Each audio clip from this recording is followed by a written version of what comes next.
하나님 말씀 시편 16편입니다.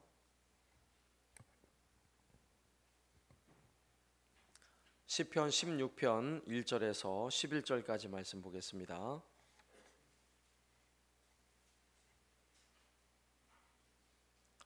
시편 16편입니다. 1절에서 11절까지 말씀 한 절씩 교독하겠습니다. 하나님이여 나를 지켜주소서. 내가 주께 피하나이다.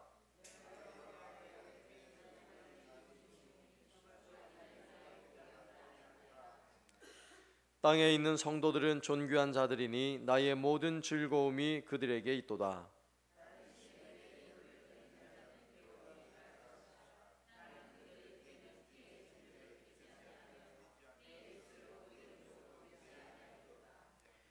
여호와는 나의 산업과 나의 잔의 소득이시니 나의 분깃을 지키시나이다.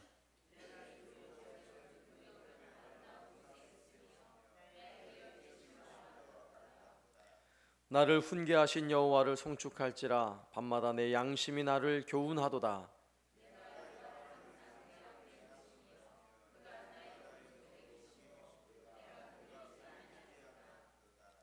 이러므로 나의 마음이 기쁘고 나의 영도 즐거워하며 내 육체도 안전히 살리니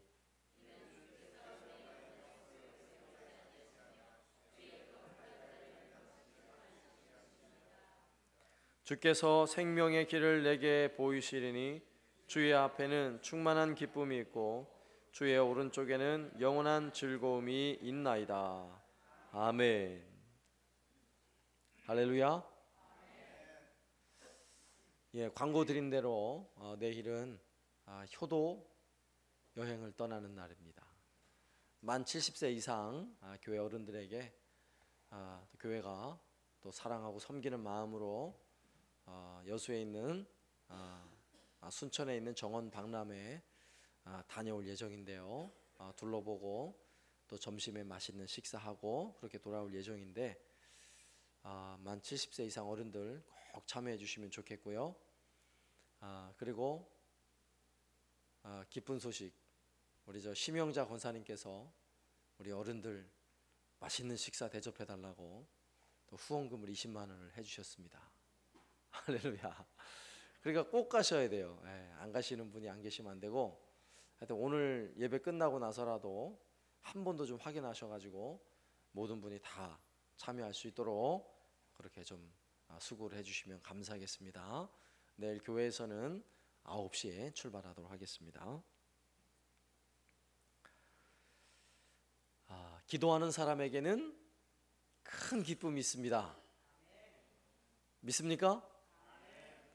기도하는 사람에게는 감당할 수 없는 기쁨이 있어요. 기도해 보신 분 알아요. 한번 새벽 기도하는 분들한테 물어보세요. 새벽에 피곤한데 왜 기도하냐고. 그러면 목사님 눈치 살펴서 자꾸 눈치를 줘서 나와요. 이런 분은 있을까요? 없을까요? 한 명은 있을 것 같아요. 한 명은 윤모 전도사라고. 네? 네. 교역자가 되려면 훈련을 해야 되니까 그건 어쩔 수 없고. 네. 새벽은 참 피곤해요. 그런데 새벽에 예배하고 기도하고 이제 예배당 문을 나와서 신선한 공기를 맡으며 집을 향할 때 기분 끝내주잖아요. 안 그래요? 안 해봐서 잘 모르세요? 너무 좋아요. 신선한 공기가 좋은 게 아니라 아침에 그렇게 일찍이 잠에서 깨서 하나님 앞에 나와 첫 시간을 하나님께 드리면서 기도하고 하루를 시작할 수 있다는 것, 너무너무 행복한 일이에요. 이 새벽 기도의 기쁨을 함께 누릴 수 있길 바랍니다. 수요 기도 오시는 분들은 또 다음 목표가 새벽 기도니까 정말 그러셨으면 좋겠어요. 저희 어머니도 참 기도를 많이 하시는 분이세요. 제가 어릴 적 기억인데 하루 종일 열심히 일하시고 피곤하신데 저녁에 식사를 차려놓고는 어디를 가세요. 그래가지고 뭐 밤 한 11시 12시나 돼서 돌아오시는 거예요. 전 처음엔 몰랐어요, 어딜 가시는지.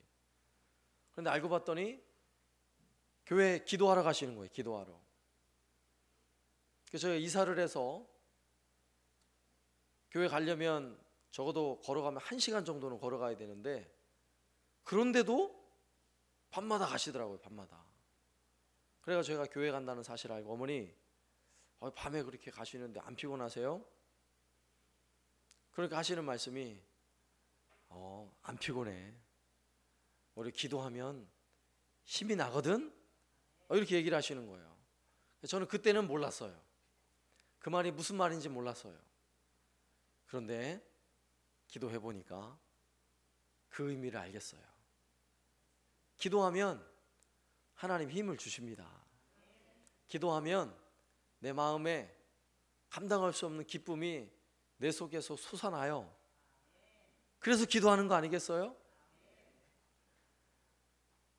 오늘 말씀에도 보면 1절 말씀에 하나님이여 나를 지켜주소서 내가 주께 피하나이다, 다윗이 이렇게 외치고 있는데, 지금 뭐 하고 있는 거예요? 다윗이 기도하고 있는 거예요. 하나님이여 나를 지켜주소서, 기도하고 있는 거잖아요. 다윗은 기도하는 사람이었습니다. 누구보다도 열심히 기도하는 사람이었어요. 오늘 1절 말씀에도 보면 나를 지켜주소서라고 기도하고 있으니까 뭔가 문제가 있는 사람이에요. 인생에 분명한 고통이 있어요. 우리는 성경의 다윗에 관한 성경의 기록을 보면 다윗이 정말 평범한 고통이 있는 사람이 아니라 그 이상으로 죽음의 수많은 고비를 넘겨야 했던 사람이라는 사실을 잘 알아요. 그래서 아마도 다윗은 더 열심히 기도하는 사람이었을 거예요.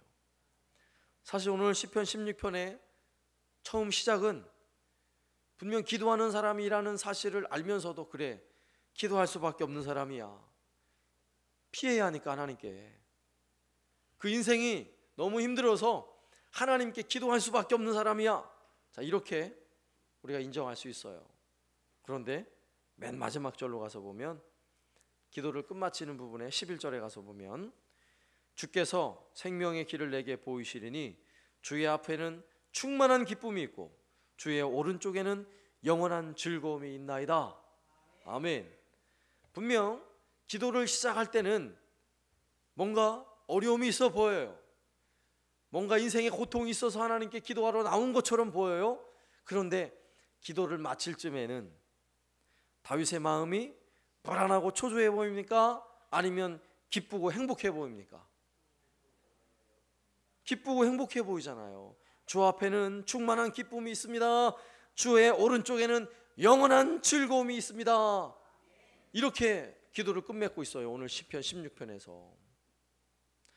그렇다는 이야기는 다윗에게도 기도에 분명한 기쁨이 있다는 거예요.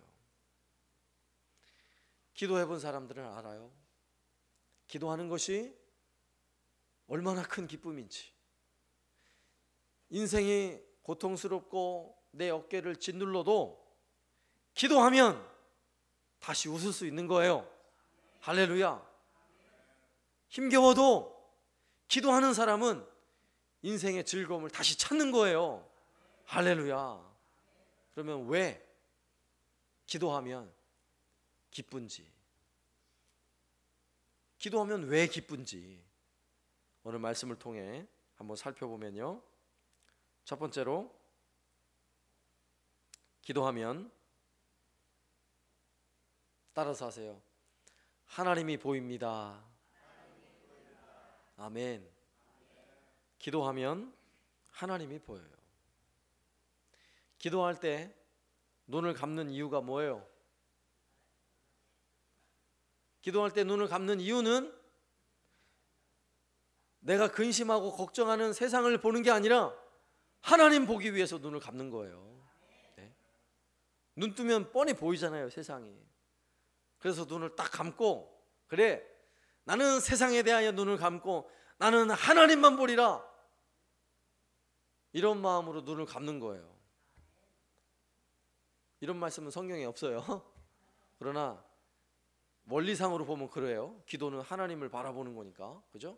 눈을 딱 감고, 세상에 대하여 눈을 딱 감고요, 내 인생의 수많은 고난에 대해서 눈을 딱 감는 순간 우리의 눈앞에 하나님이 보입니다. 놀라운 사실은 그러면 되는 거예요. 눈 딱 감았는데 하나님 보이면 인생이 즐거워지는 것입니다. 응답받고, 이건 두 번째 문제예요. 그냥 눈 딱 감았는데 하나님 보이면 할렐루야, 아멘 아니겠어요? 변화산에 예수님과 함께 제자들이 올라갔는데, 올라가서 보니까 예수님이 평소의 예수님 모습이 아니라 변하셨어요. 평소에 그 모습이 아니에요. 변하셨어요. 그 모습은 좀 하나님과 같은 모습이에요. 그 모습을 보는 순간 베드로가 뭐라고 얘기한 줄 아세요? 주여, 여기가 좁사오니 여기다가 초막 셋을 짓게 해주십시오. 그리고 여기서 살아요. 여기서. 너무 좋아서, 너무 행복해서. 주님만 보면 베드로가 나와 늘 함께 있던 그냥 인간 예수가 아니라 하나님의 아들로서 예수를 보는 순간, 주여 여기가 좋사오니, 이런 마음이 드는 거예요. 얼마나 행복하면 그렇게 얘기했냐고요. 물론 꾸중은 들었지만 우리도 마찬가지예요. 세상에 대하여 눈을 감고 우리 하나님 보는 순간 우리 마음에는 감당할 수 없는 기쁨이 넘쳐나는 거예요. 우리 마음에 영원한 즐거움과 영원한 기쁨이 하나님 때문에 넘쳐나게 되는 것입니다. 오늘 말씀에도 보세요. 오늘 말씀에도 2절에 다윗이 얼마나 감격하며 노래하는지 들어보세요. 2절에 내가 여호와께 아뢰되 주는 나의 주님이시오니 주밖에는 나의 복이 없다. 할렐루야. 다윗도 마찬가지예요. 다윗도 눈 딱 감고 기도를 하니까 다윗의 눈에 누가 보여요? 하나님밖에 나의 복이 없는 거예요. 하나님만 보이는 거예요. 기도 시작할 때는 주여 내가 주께 피합니다. 나를 도와주십시오. 이런 초조한 마음으로 기도를 시작했을지 모르지만 기도를 시작하자마자 다윗의 눈에 하나님 보이는 거예요. 그 하나님이 어떤 하나님이세요? 나의 주님이세요. 그 하나님이 나의 주인, 나의 주님. 그리고 그 하나님은 나의 유일한 복이세요. 나의 다른 복이 없어요. 오직 내 인생의 복은 하나님밖에 없습니다. 기도하는 순간 이게 눈앞에 탁 보여지는 것입니다. 그러니까 행복하죠. 그러니까 기도하면 즐거워요. 기도하는데 눈 딱 감았는데 여전히 근심 걱정거리가 눈에 보인다고 생각해봐요. 그럼 기도가 안 되죠. 오히려 이스라엘 백성이 애굽을 나와서 광야로 들어가기 전에 홍해를 만나잖아요. 홍해를. 뒤에는 바로의 병거들과 군마들이요 죽일 듯 달려와요. 지금 큰일 났어요. 백성들의 앞은 바다가 앞을 가로막고 있어요. 백성들의 눈에는 홍해바다하고 뒤에 달려오는 바로의 군사들밖에 안 보여요. 그거밖에 안 보이니까 뭐라고 말해요? 우린 다 죽었어. 우린 다 죽었어. 그 말밖에 할 말이 없어요. 그때 모세가 뭐라고 얘기해요? 너희는 가만히 있어라 이거예요. 가만히 있어라. 오늘 여호와께서 행하실 일을 보라. 할렐루야. 이렇게 선포하고 있는 것입니다. 우리는 기도할 때 눈을 감으면 오늘 나를 통해 행하실 그 하나님을 보는 거예요. 네? 오늘 하나님 앞에 기도하기 위해 눈을 감는 모든 성도들에게, 그래서 하나님은 유일한 복인 줄 우리 믿는 것입니다. 하나님만이 나의 복입니다. 다윗처럼 우리도 그렇게 고백하게 되는 것입니다. 기도해 보니까 정말 하나님만이 나의 복이에요. 진실하게 기도하는 사람은 돈이 많지 않아도 괜찮아요. 왜? 하나님이 나의 복이시니까. 기도하는 사람은요, 인생의 짐이 좀 무거워도 괜찮아요. 왜 그래요? 하나님만이 진짜 나의 복이시니까.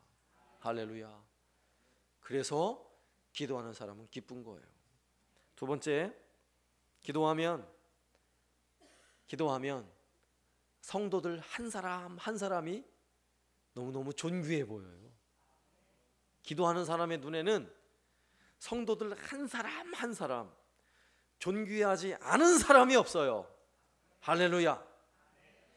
나는 저 사람이 존귀해 보이지 않으면 기도하지 않는 사람이에요.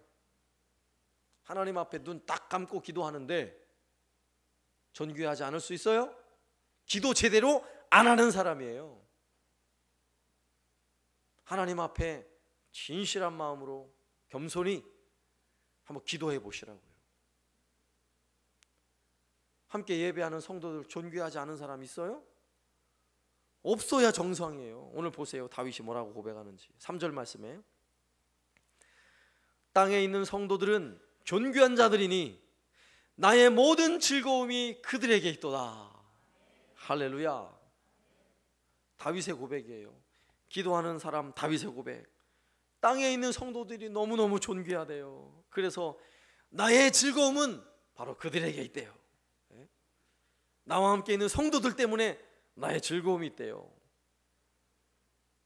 이런 말은 목회자나 하는 말인가요? 아니요, 목회자도 이런 말 쉽게 하기 힘들어요. 목회자라고 하는 게 아니에요. 누가 하는 말인 줄 아세요? 기도하는 사람이 하는 말이에요. 기도하는 사람이. 목사라도 성도들을 위해 기도하지 않으면 성도들 볼 때마다 어떻게 했어요? 이를 갈아요. 저걸 그냥 이를 갈죠. 근데요, 기도하면 존귀해 보이는 거예요. 성도들이 너무너무 존귀해 보이는 거예요. 놀라운 사실은 교회 성도들을 일반적으로 양으로 비유를 하지요. 양떼라고 말하잖아요. 양의 특징 중에 하나가 있는데, 양은 그냥 우리는 그냥 순한 양 이렇게 생각하잖아요. 사실은 그렇지 않대요. 양이 얼마나 못됐는지 무더운 여름에 절대 떨어져서 지내질 않는데요. 왜? 떨어지면 저 양이 시원하니까 막 바짝 붙어가지고 막 비빈대요. 양이 그렇대요. 추운 겨울에 절대로 함께 뭉치질 않는데요. 왠지 알아요? 함께 뭉치면 저 양이 내 털 때문에 따뜻해지기 때문에 추운 겨울에는 멀리 떨어져서 지낸대요. 못됐지요? 이게 참말인지 아닌지 잘 모르겠는데 그런 우스갯소리가 있어요. 한번 생각해 보세요. 그런 양떼라면 볼 때마다 열받죠. 볼 때마다 존귀해 보이겠어요? 성질 나죠. 그러나 기도하는 사람은 그런 양이라 할지라도 존귀해 보이는 거예요. 왜 아멘 안 하세요? 네? 이때는 크게 하셔야지. 기도하는 사람은 정말 그런 못된 양이라도 기도하면 그가 얼마나 존귀해 보이는지 몰라요. 그리고 기도하다 보니까 그가 조금씩이라도 변화되는 모습을 보면서 그래서 인생이 기쁘고 행복한 거예요. 너무너무 즐거운 것입니다. 지난 월요일 날 부산에 세미나를 다녀왔는데 거기서 어떤 목사님이 자신의 아픔을 이야기하는 소리를 듣게 됐어요. 그 목사님이 이랜드에서 기획팀에서 일을 해서 젊은 시절에 돈 좀 벌었나 봐요. 한참 벌 때 자기가 낳은 첫째 큰 아들이 그때는 아들이 하나밖에 없었으니까 아들이 하나 있었는데 백혈병이 걸렸대요. 태어나면서부터. 그래서 백혈병을 앓다가 3살이 되던 해에 아들이 죽었대요. 그 아들이 죽는 아픔을 경험하는 게 얼마나 힘든 일이에요. 20년 전 이야기인데, 그래서 한 생명을 잃는 것이 너무 아파서 그래 나는 생명을 살리는 일을 해야지 그래가지고요 신학을 하고 목사가 된 거예요. 멋지죠? 그래서 그 아픔을 묻으며 생명을 구원하는 일에 열심히 복음을 전하며 사역을 했습니다. 하나님 은혜 가운데 2 아들을 더 주셨대요. 너무 감사하죠. 그런데 작년 9월에 둘째 아들이 갑자기 저녁에 막 머리가 아프다 그래가지고 응급실에 막 달려갔대요. 근데 아침에 둘째 아들이 죽었대요. 원인을 살펴봤는데 원인을 알 수가 없어요, 병원에서. 근데 중요한 사실은 그 아들이 죽은 거예요. 그러면서 이야기를 해요. 제가 아직도 마음이 너무너무 힘듭니다. 제가 너무 힘들어서, 그렇잖아요. 그런 힘든 마음이 있을 때는 갑자기 막 몰려오는 슬픔들이 있거든요. 그래 막 너무 슬픔이 몰려와가지고 잠깐 자기가 나가서 기도를 하고 다시 돌아왔습니다. 이런 이야기를 하는 거예요. 그러면서 그 목사님이 하시는 말씀이, 제가 이렇게 힘든데 제가 버틸 수 있는 힘이 뭔지 아세요? 궁금했어요. 그래 정말 힘든데 버틸 수 있는 힘이 무엇일까? 그분이 이렇게 얘기하더라고요. 성도들이 나와 함께 울어주기 때문이에요. 성도들이 나와 함께 울어준대요. 그 마음이 얼마나 아프겠어요. 그런데 성도들이 함께 울어주기 때문에 내가 날마다 힘을 냅니다. 그 이야기를 하더라고요. 저 그 말을 듣는 순간 이 목사님은 정말 기도하시는 분이구나. 기도하시는 분이구나. 이런 생각이 들었어요. 한번 생각해 보세요. 이 큰 아픔을 겪고 나면 사실 목회자를 할지라도 성도들 그리 예뻐 보이지 않아요. 그렇잖아요. 내 마음이 당장 너무 우울하고 내가 힘든데 누구를 예뻐 보이고 누구를 존귀하게 생각할 겨를이 없잖아요. 내가 힘든데. 그런데 놀라운 사실은요, 기도하는 사람의 눈에는 그런 아픔을 경험하면서도 기도하는 사람의 눈에는 성도들이 존귀한 것입니다. 이건 우리 이야기가 돼야 돼요. 그 목사님 이야기가 아니라 우리 이야기가 되어야 한다고요. 기도하는 사람의 눈에는요 성도들이 존귀한 것입니다. 그래서 기쁜 거예요. 성도들이 존귀하면요 그 한 사람 한 사람 만나는 것이 즐겁고, 그를 위해 기도하는 것이 즐겁고, 기도해서 그에게 하나님 응답해 주시는 것이 기쁜 거예요. 이게 신앙생활 아니겠어요? 이것이 기도하는 사람이 누리는 인생의 엄청난 기쁨이 아니겠냐고요. 3번째는요, 기도하면 내가 너무 작아 보이기 때문에 그래서 기뻐지는 거예요. 오늘 말씀에 한번 7절 말씀 보세요. 7절 말씀. 나를 훈계하신 여호와를 송축할지라 밤마다 내 양심이 나를 교훈하도다. 아멘. 다윗은 기도하는 사람이에요. 오늘도 사실은 이게 기도문이에요. 노래이면서 기도문이에요. 기도를 하는 가운데 뭐라고 얘기냐면 나를 훈계하시는 여호와, 나를 훈계하시는 여호와를 송축할지라. 왜 갑자기 기도하다가 하나님이 나를 훈계한다고 얘기를 해요? 기도해 보니까요, 예를 들어서 막 자식이 속썩여가지고 이놈의 자식을 어떡할까요? 기도하다 보면 어떤 마음이 들어요? 하나님, 이 자식을 내가 제대로 사랑하지 못한 이 아버지가 내가 죄인입니다. 이 마음 안 들어요? 기도하는 사람이 그게. 기도할 때 막 속이 상해가지고요, 막 부부싸움 하고가지고 하나님 나에게 왜 이런 마누라를 주셔가지고, 내 얘기 아니에요. 자꾸 그런 얘기하면 제 얘기 자꾸 생각하는데 내 얘기 아니에요. 그 얘기 하잖아요. 하나님 나한테 왜 이런 남편을 주셔가지고, 이렇게 기도하잖아요. 그죠? 그런데 그렇게 기도하다가 어떤 교훈을 얻습니까? 하나님, 제가 못된 남편이었군요. 하나님 제가 못된 아내였습니다. 이게 기도하면서 주는 교훈이에요. 사실은 이런 교훈을 기도하면서 못 받으면 기도 제대로 못하는 거예요. 제대로 안 하는 거예요. 진실한 기도 못하는 거예요. 다윗은 심지어 오늘 말씀에서 기도하다 보니까 밤마다 내 양심이 나를 교훈한대요. 여기서 말하는 양심이라는 단어는 히브리 말로 똑같은 단어예요. 양심이나 심장이나 같은 말이에요. 내 심장이 밤마다 나를 교훈한대요. 이 말은 무슨 말이겠어요?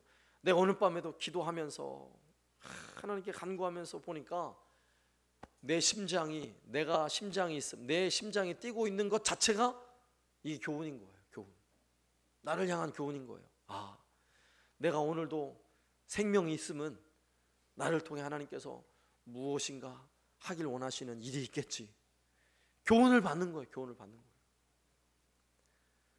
그러니 기도하는 사람은요, 기도하면 할수록 내가 커지는 게 아니라, 기도하면 할수록 목이 굳어지고 막 의기양양해지는 게 아니라, 기도할수록 겸손해지고요, 기도할수록 작아지는 것입니다. 지난 주일 말씀드린 것처럼 내가 작아지면 모두가 커 보이는 거예요. 내가 크다고 생각하니까 모두가 작게 여기지요. 하나님 앞에 진실하게 기도하며 하나님 앞에 서서, 하나님, 제가 이렇게 못난 인생이었습니다. 제가 이렇게 못난 목사였습니다. 이거를 깨닫는 순간 나는 너무너무 작아지고요, 모두가 높아지는 거예요. 모두가 높아져요. 이게 기도가 주는 교훈이에요. 그래서 기도하는 어머니는 기도하다 보니까, 내가 간절히 기도하다 보니까 누가 변해요? 자식을 바꾸려고 그랬는데 내가 바뀌는 거예요. 기도하다가. 기도하는 아내는요, 열심히 기도하다가 내가 남편을 내가 기도로 바꿔버리라 했는데 누가 바뀌어요? 내가 바뀌는 거예요. 내가. 그래서 기도하다 보니까 집에 가면 남편에게 잘하게 되고요, 더욱 좋은 말 쓰게 되고 사랑스러운 말 쓰게 되고, 그렇게 되니까 기도하면서 내 인생에 기쁨이 찾아오는 거예요. 아, 그래, 이게 기쁨이구나. 기도 안 하고 교만해져 가지고 막 싸울 때는요, 지옥이죠. 그런데 기도하면서 겸손히 나를 돌아보니까 모두가 커 보이고요, 그러니까 내 인생이 기쁜 것밖에 남는 것이 없어요. 내 눈에 보여지는 게 다 좋은 것밖에 안 보여요. 기도하는 사람의 눈에는. 이것이 바로 기도하는 사람에게 주는 교훈인 거예요. 교훈. 그 교훈 때문에 우리는 기쁘고 즐거운 것입니다. 다시 한번 기도에 힘쓰시길 바랍니다. 기도하는 사람은 그래서 절망할 수 없고, 기도하는 사람은 그래서 인생이 즐거운 거예요. 기도하는 사람은 그래서 감사가 넘쳐나는 것이고요, 기도하는 사람은 하나님 때문에 우리의 인생이 때로는 고달프고 힘들다 할지라도 감사가 넘쳐나는 거예요. 얼굴에 웃음꽃이 피어나는 것입니다. 기도하는 자의 이 기쁨을 우리 모두가 함께 누릴 수 있길 바랍니다. 아멘. 그래서 새벽 기도도 도전해 보시고, 주간에도 그래, 나도 이 기도의 기쁨을 한번 누려봐야지, 이런 마음을 가지고 예배당 올라오셔서 기도하시고, 뭐 수요일 날 기도하는 건 말할 것도 없고, 또 예배 설교 마치고 우리 함께 기도합시다 그러면 집에 가기 전까지 열심히 기도하고, 기도하는 자에게 주시는 기쁨을 가득히 담고 돌아갈 수 있기를 살아계신 예수님의 이름으로 축원합니다. 아멘.